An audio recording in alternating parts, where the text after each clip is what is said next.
Hello जी, नमस्कार। मेरा नाम है शेफ हरपाल सिंह सोखी और आप सभी का स्वागत है जी। आप सभी की रिक्वेस्ट पूरी हो रही है, भुना चिकन बना रहा हूँ। बहुत लोगों ने बोला कि शेफ आप अपने स्टाइल में भुना चिकन कैसे बनाएंगे वो बताइए। तो ये मेरा स्टाइल है और बिल्कुल अलग है। तो देखिए कैसे बनता है। सबसे पहले क्या करना है, चिकन लेते हैं और इसको मैरिनेट करते हैं। बड़ा रिच तो नहीं कहूँगा, बड़ा मसालेदार होता है ये चिकन और ड्राई सा होता है, पानी वगैरह नहीं डलता है, इसलिए भुना चिकन कहते हैं। इसे काफ़ी भूनना पड़ता है और भूनते हैं ना जब, तो मसालों का कंसंट्रेशन वो काफ़ी ज़्यादा होता है, इसलिए खाने में बड़ा मज़ेदार होता है। तो ये सबसे पहले चिकन ऑन बोर्ड, उसी में ही मज़ा आएगा आपको। ठीक है, ये लीजिए, ये लगभग मैंने आधा किलो चिकन लिया है। इसमें एक बड़ा चम्मच अदरक लहसुन का पेस्ट डालिए, उसके साथ साथ मसाले डालते हैं। लाल मिर्च पाउडर 1.5 टीस्पून, 1/4 छोटा चम्मच हल्दी पाउडर, गरम मसाला पाउडर इसी में डालूंगा मैं 1 छोटा चम्मच, धनिया पाउडर 1 बड़ा चम्मच। ठीक है जी, ये लीजिए। जीरा पाउडर ये आधा छोटा चम्मच, इलायची पाउडर 1/4 छोटा चम्मच और नमक अपने हिसाब से डालिए। झूमिए, नाचिए, गाइए, टना टना टना टना। हाँ, क्या बात है। आप झूमिएगा ज़रूर, अपने स्वाद शहद के अनुसार डालिए। और इसमें आधा कप दही डालूंगा और अब इसको मिक्स कर लेते। ये लीजिए, चिकन बढ़िया मैरिनेट कर लिया। अब नेक्स्ट स्टेप, इसको रख लेते हैं, लगभग आधे घंटे तक रखिए। नेक्स्ट स्टेप, ये काफ़ी फ्रैग्रेंट भी होता है, इसलिए मैं कुछ चीज़ें अपने अंदाज में डाल रहा हूँ। 1 छोटा चम्मच सौंफ का ले लेता हूँ, 1 छोटा चम्मच काली मिर्च, ब्लैक पेपर, लौंग जो है 2-4 ले लें, वो डाल लें और इनको हल्का सा भून लेते हैं और दरदरा सा पीस लेंगे। अब जैसे ही सौंफ की खुशबू आने लगती है और काली मिर्च की खुशबू आने लगती है, तो इसको निकाल के पीस लेते हैं।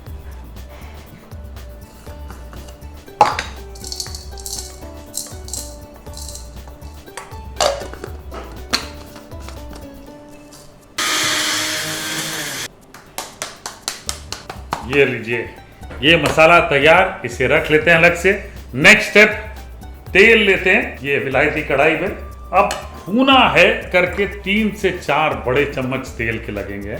अब इसमें थोड़ी लाल मिर्चें खड़ी वाली डाल देते हैं। 2 लाल मिर्चें लें, इनको छोटा छोटा काट के डाल लें। साथ ही साथ 1 छोटा चम्मच जीरा ये ले लें।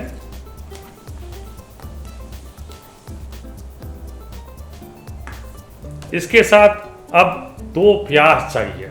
जैसे मैंने बताया कि मसाला बहुत होता है और बिल्कुल रोब्यूस्ट होता है, मतलब कि मसालेदार होता है भुना चिकन, खाने में मज़ा आता है, इसलिए 2 प्याज चॉप कर लें, बड़े वाले, उनको डाल लें। छोटे प्याज हैं तो 3 लें, बड़े हैं बिल्कुल इस तरह से बड़े बड़े साइज तो 2 काफ़ी होते हैं। अब भुनाई का मामला है तो इसे ब्राउन करना है प्याज को। इस रेसिपी में प्याज को ब्राउन करना है, तो ये समय लेगा। ब्राउन करेंगे, उसके बाद नेक्स्ट है। अब प्याज ऑलमोस्ट ब्राउन होने के लिए तैयार है बिल्कुल। देखिए, अब ऐसे टाइम पे ना आप कहीं जा नहीं सकते और छोड़ के भी नहीं जा सकते। जब आप प्याज भूनते हैं तब आपको कॉन्स्टेंटली स्टर करते रहना पड़ेगा, मतलब थोड़ी देर इधर उधर गए फिर आके स्टर किया, क्योंकि जो साइड्स है ना वो काले होने शुरू हो जाते हैं प्याज के, वो जल्दी ब्राउन होते हैं। और अगर वो ब्राउन हो गए, काले हो गए, तो यूनिफॉर्मिटी नहीं आती है, तो कड़वाहट आ सकती है। इसलिए बहुत ध्यान से ये चीज़ें नोट करें। और जैसे ही हल्का सा ब्राउन होना शुरू हो तब पास में खड़े रह के कॉन्स्टेंटली स्टर करें। गोल्डन ब्राउन जैसे ही दिखने लगे आपको, अब इमीडिएटली हम इसमें टमाटर डाल देते हैं। अगेन 3 टमाटर पीस लें और डाल दें। 3 से 4 मिनट अच्छे से भूनना है मुझे टमाटर। उसके बाद जो चिकन मैरिनेट किया है उसको डालेंगे। ये जो भुनाई है आप करते रहिए। मज़े वाली चीज़ ये है कि शुरुआत जब रेसिपी की करते हैं ना, तब आप मैरिनेट करके रख लीजिए। उसके बाद सारी तैयारी करिए, बेशक प्याज चॉप करने से शुरुआत करिए, तो वो इनफ टाइम मिल जाता है चिकन को मैरिनेट करने का। मतलब मैरिनेट रहता है जो ना 15-20 मिनट या आधे घंटे तक रहे, तब तक आप सारी तैयारी कर सकते हैं। इस स्टेज तक पहुंच सकते हैं जहां पे टमाटर की भुनाई हो जाएगी। ये देखिए बढ़िया, कलर भी बढ़िया हो गया। इसमें ये मैरिनेटेड चिकन डाल लेते हैं। सारा मसाला जो है ना वो पूरा निकाल के डालिएगा। मसाले की मात्रा कम नहीं होनी चाहिए। अब इसकी करेंगे अच्छे से भुनाई। कुछ लोग जब भुना चिकन बनाते हैं ना, शुरुआत में चिकन को घी में फ्राई भी कर लेते हैं।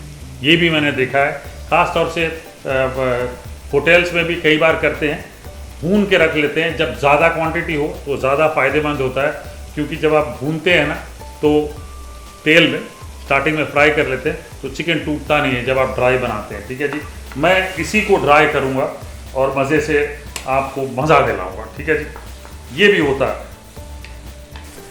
अब ये देखिए लगभग 6 मिनट तक मैंने भूना है अच्छे से। अब 6-8 मिनट घर पे लग जाएगा, आपको भी भूनते रहिए और आपने चलाते रहना। पानी मत डालिएगा प्लीज़, वरना वो जो स्वाद है ना वो बिगड़ जाएगा, करी बन जाएगी। भूनना अच्छे से, बड़ा मज़ा आएगा। और अगर आप चाहें, जैसे मैंने बताया कि पहले चिकन को फ्राई कर सकते हैं, उसके बाद वो मैरिनेट वाले स्टेप में भी जा सकते हैं, ये भी आप कर सकते हैं। लेकिन मैंने डायरेक्टली ये किया है। एकदम देखिए मज़ेदार कंसंट्रेटेड ग्रेवी है, बहुत मज़ेदार है, बढ़िया तरीके से पक गया है ये। फाइनली जो मैंने इसमें मसाला बनाया था मेरा स्पेशल, वो डाल लेता हूँ।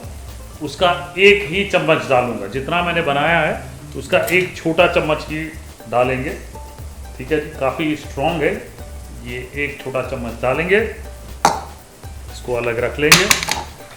और 2 बड़े चम्मच हरा धनिया के डाल लें, बढ़िया फ्रेश फ्लेवर आएगा। और इसको वापस मिक्स करिए। ये देखिए ग्रेवी का कंसंट्रेशन देख रहे हैं। अच्छा, तरी नहीं होती इसमें, ये आपको बता दूं, तो आप ये मत कहिएगा कि नहीं हमें तो तरी चाहिए। तरी चाहिए तो फिर भुना चिकन नहीं होता है। भुना चिकन इस तरह से मज़ेदार लपटवा होता है, बड़ा मज़ा आता है खाने में। और अब ये तैयार है परोसने के लिए। बोल ले लेता हूँ, मेरे मुंह में तो पानी आ रहा है ऑनेस्टली। ये लीजिए, क्या बात है, ये देखिए, आहा क्या बात है।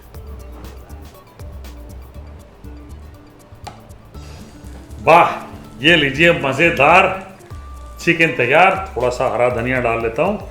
ठीक है जी, ये पराठे के साथ खाने में जो मज़ा आएगा ना, पूछिए मत। तेल रहने दीजिए, अगले दिन भागिए और इसका इस वक्त ऐसे ही मज़ा लीजिए। भुना चिकन मेरे स्टाइल में आपके लिए।